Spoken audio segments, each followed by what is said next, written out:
Hello kids, welcome to Titu learning. कैसे हैं आप सब? ग्रेट। मैं हूं अंशु और आज की कहानी सुनने से पहले आप हमारे चैनल को ज़रूर सब्सक्राइब कर लीजिए। और आज की कहानी है कुछ शरारती से बंदरों की और एक चतुर सी बूढ़ी अम्मा की। तो एक बार एक गांव था, उसके पास में ही एक जंगल था और वहाँ पे रहते थे ढेर सारे शरारती से बंदर। उन गांव वालों को अक्सर उस जंगल से गुजर के दूसरे गांव जाना होता था ताकि वो अपनी ज़रूरत के सामान वहाँ से खरीद करके ला सके। तो उस जंगल के जो शरारती से बंदर थे एक दिन उस गांव में आए और उस गांव में उनको मिली एक घंटी। उस घंटी को वो बार बार बजा रहे थे तो उसकी आवाज़ सुन के उनको बड़ा मज़ा आ रहा था। तो उन्होंने उस घंटी को लिया और ले जा कर के जंगल में एक गुफा थी वहाँ पे छुपा दिया ताकि वो सभी बंदर जब भी मिले उस घंटी के साथ खेल सके। तो वो बंदर अक्सर उस गुफा में मिलते थे और उस घंटी को बजा करके खेला करते थे। तो वो घंटी जब भी उस गुफा के अंदर बजती थी तो अजीब सी आवाज़ गूंजती थी। तो आसपास के प्राणी डर जाया करते थे। तो अक्सर जब भी उस गांव के लोग उस जंगल से गुजरते और उनको उसकी आवाज़ सुनाई देती तो उनको ऐसा लगता कि कोई भूत आ गया। तो धीरे धीरे गांव के लोगों में आपस में ये चर्चा हुई कि आवाज़ किस चीज़ की है, कहीं उस जंगल में कोई भूत तो नहीं है। अब वो गांव वाले बहुत परेशान होने लग गए क्योंकि उनको उस जंगल से गुजरने में बहुत डर लगता था कि अगर कुछ भूत हुआ और वो हमको पकड़ के ले गया तो। इस वजह से उन गांव वालों ने दूसरे गांव जाना ही बंद कर दिया। मगर कब तक न जाए वो लोग, उनको सामान लेने के लिए आखिरकार जाना तो पड़ेगा ना।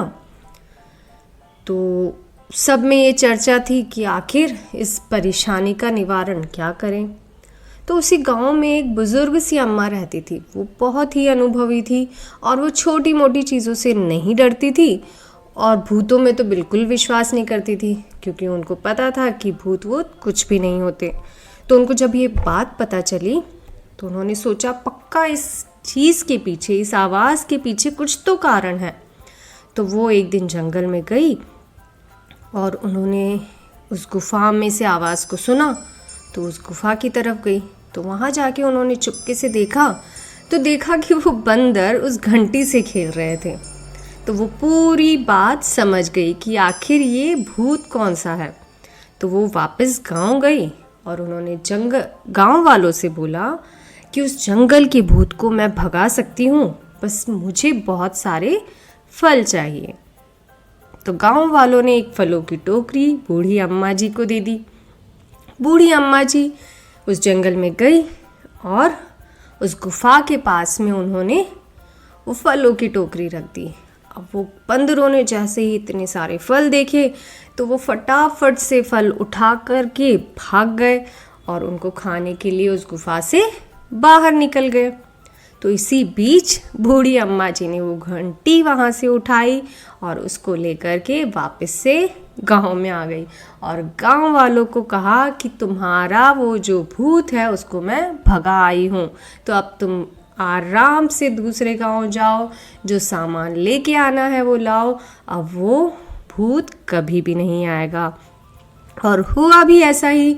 अब वो गांव वाले आराम से दूसरे गांव जाते थे और उन्होंने कभी भी वैसी डरावनी आवाज़ नहीं सुनी। तो पता है ना आपको क्यों नहीं सुनी उन्होंने वो आवाज़? हाँ, क्योंकि कोई भूत ही नहीं था। तो क्या सीखा आपने इस कहानी से? जी हाँ, कोई भी परेशानी हो, कुछ भी ऐसी सस्पिशियस चीज़ हो तो उसके पीछे का कारण अच्छे से समझो। बनी हुई बातों पे विश्वास नहीं करो। तो कोई भी चीज़ हो रही है उसके पीछे क्या कारण है उसको समझना बहुत ज़रूरी है। तो आप भी ऐसा ही करेंगे ना? ठीक है, तो अगली कहानी में हम फिर से मिलेंगे। तब तक के लिए बाय बाय।